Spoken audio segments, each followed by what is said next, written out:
Hi guys, my name is Siobhan Fallon. Welcome back. Today we're going to talk about an event that occurred in 1873. It would totally not be cool if it happened today, but that's also sort of why it's fun to talk about. So President Grant, Generals Sherman, Sheridan, and Custer entered into an unlikely and accidental competition.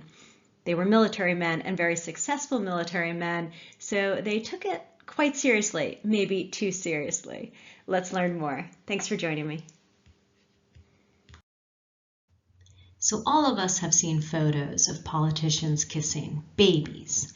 Well, supposedly, this tradition, at least the American version, began in 1833 when President Andrew Jackson was touring the eastern states and a poor bareheaded woman with a little baby under her arm came up and asked if she could speak with the president. Jackson said, "I am he, and I am glad to know you. And is that fine boy your baby? Let me have him." The woman handed him the baby, and the president said, "Ah, there's a fine specimen of American childhood. I think, madame, your boy will make a fine man some day." And then he put the infant close to the face of Secretary of War John Henry Eaton, saying, "Eaton, kiss him." Eaton pretended to do so with a wry face. And then Jackson handed the baby back to the happy mother. The tradition continues today, whether the babies like it or not. Now to the story at hand. In October of 1873, Toledo, Ohio, hosted the 7th anniversary reunion of the Army of the Tennessee. Now, the Army of the Tennessee was a Union army in the western theater of the American Civil War, named for the Tennessee River. Originally, these were the troops under the command of Major General Ulysses S. Grant, and they fought at the very bloody Battle of Shiloh in 1862. Grant commanded these forces until the victory at Vicksburg on July 4, 1863. They also fought under other generals, such as General William Tecumseh Sherman, in fights including the Atlanta Campaign and the March to the Sea up to the end of the Civil War. Please remember, this was a nation that had been torn apart, that suffered staggering casualties on both sides. There were more than 600,000 soldier deaths, which is an average of over 500 dead a day during the span of the Civil War. And while this particular 1873 veteran reunion in Toledo was one of the bigger and more illustrious gatherings, with President Grant himself attending, reunions and celebrations were not something out of the ordinary. These war veterans survived when many of their comrades did not. There were unparalleled death and destruction from one end of the country to the other, yet America managed to remain intact. The nation appreciated her heroes, her warfighters and military leaders, and America credited these men for ending the devastating war and leading the Union to victory. These generals were rock stars, and this reunion demonstrates that. Many decorated military officers arrived in Toledo for the occasion and stayed from October 15th to the 18th. Lieutenant Colonel George Armstrong Custer was invited even though he had never actually fought with the Army of the Tennessee.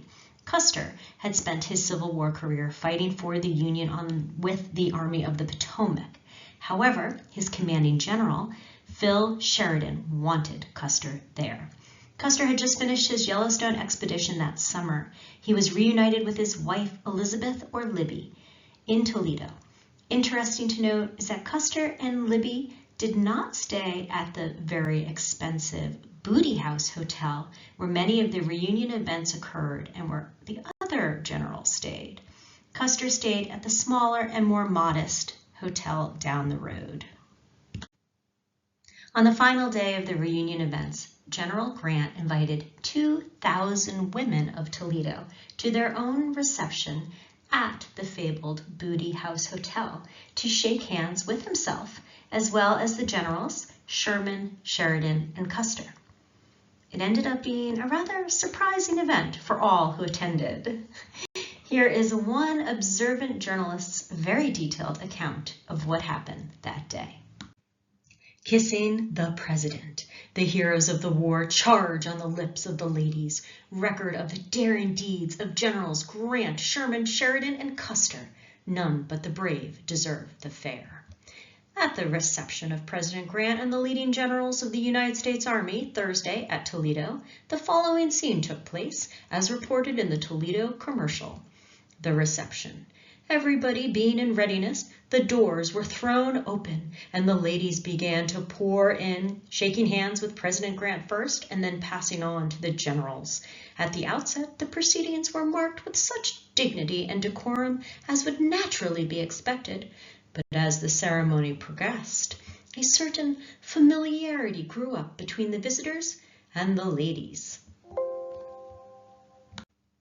Gallant Phil Sheridan broke the ice of the occasion by picking up a little girl in his arms and pressing his bristling mustache to her lips. Of course, General Custer followed suit, and it was not long before General Sherman and even the President himself were pressing their stiff beards against the rosy lips of the little girls and portraying their inclination of not being averse to being allowed a little more license in regard to the age of the person kissed. Our reporter, standing almost between General Sherman and the President, took a deep interest in this proceeding and will therefore be pardoned by the ladies for entertaining minutely into this part of the subject.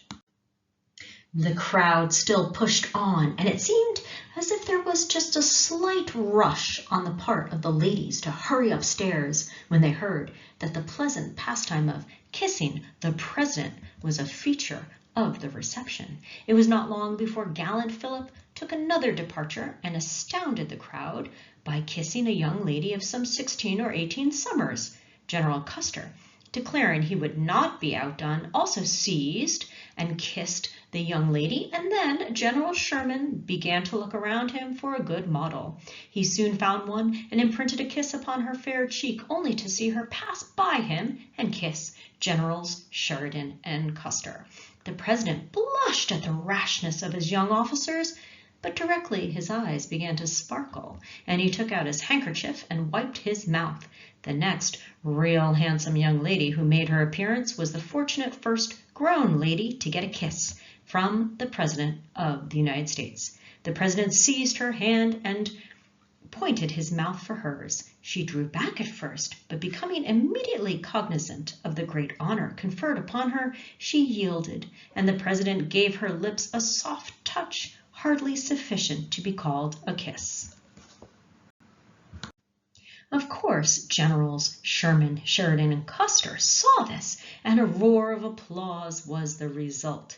General Sherman declared that he was as good-looking as the President. Gallant Phil then pleaded that he knew he was as handsome as General Sherman, and then General Custer was very certain that he looked as lovely as any of the rest, and hence the young lady kissed them all, one after the other.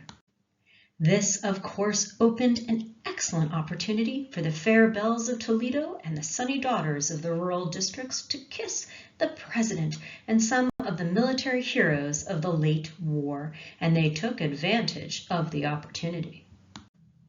Immediately there commenced a friendly rivalry between Generals Sheridan and Custer to see who could get the most kisses. The gallant Phil took the lead and for a time kissed every lady who shook hands with him, except those who were homely.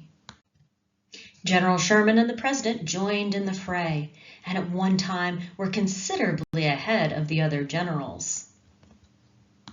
We are forced to say, however, that they, like the younger generals, passed every homely lady by with a simple shake of the hand.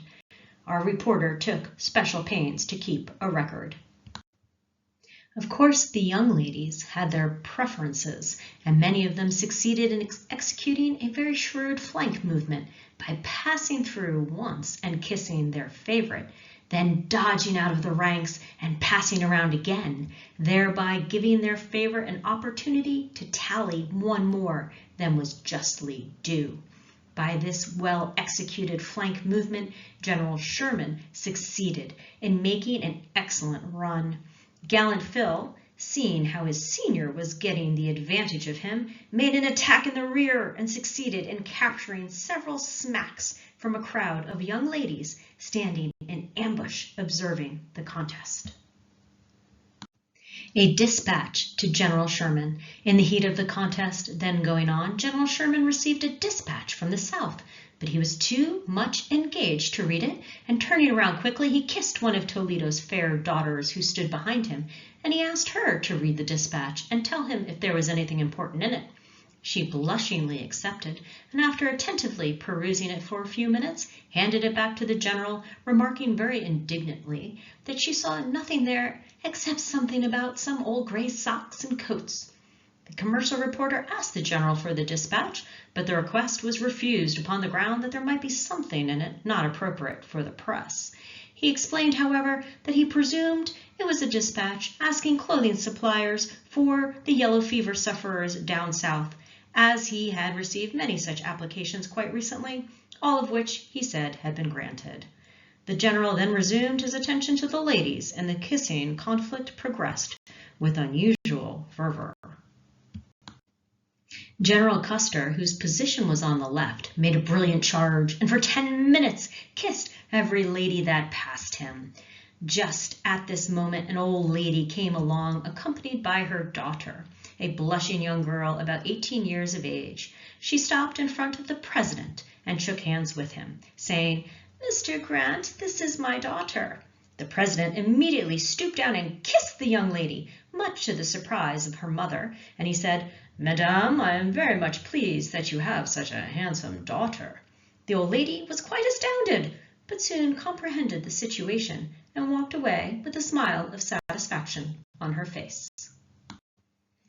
The president soon began to show signs of weariness, but little Phil and General Custer kept up their friendly rivalry in kissing the ladies without any evidence of fatigue.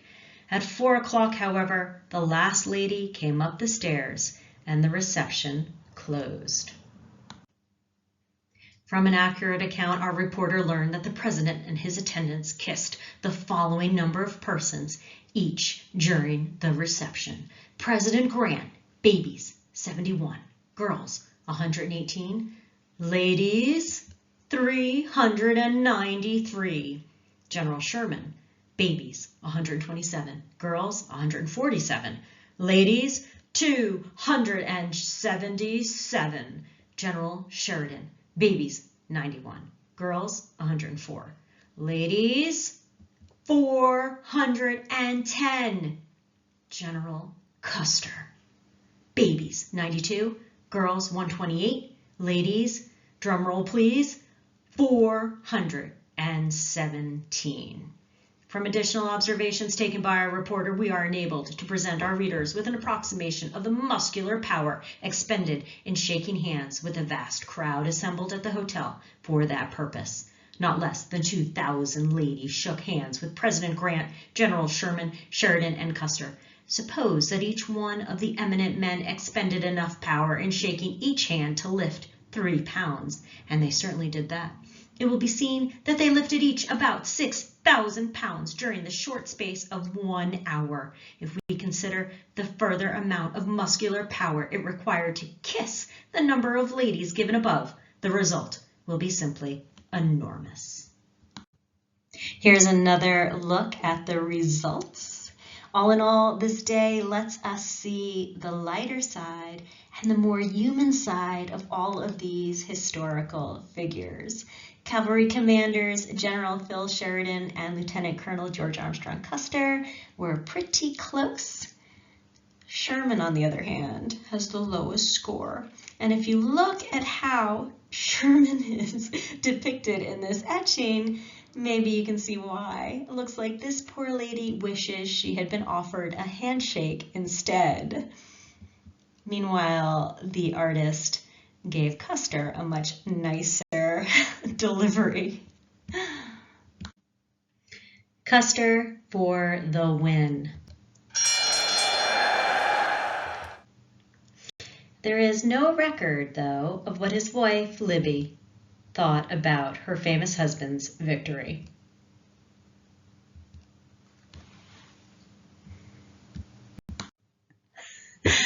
I think everyone was a winner that day. Thank you guys for joining me. That was a lot of fun. Please like, subscribe, leave me a comment. I love to hear from you. Thank you to my friend Dale Cosman for helping me out as always and sharing a really great pamphlet by Steve Alexander. Check the description box. I'm going to put sources in there. And right now, watch one of these other videos of mine, please. Let me know what you think. All right, guys, hope to see you again soon. Bye.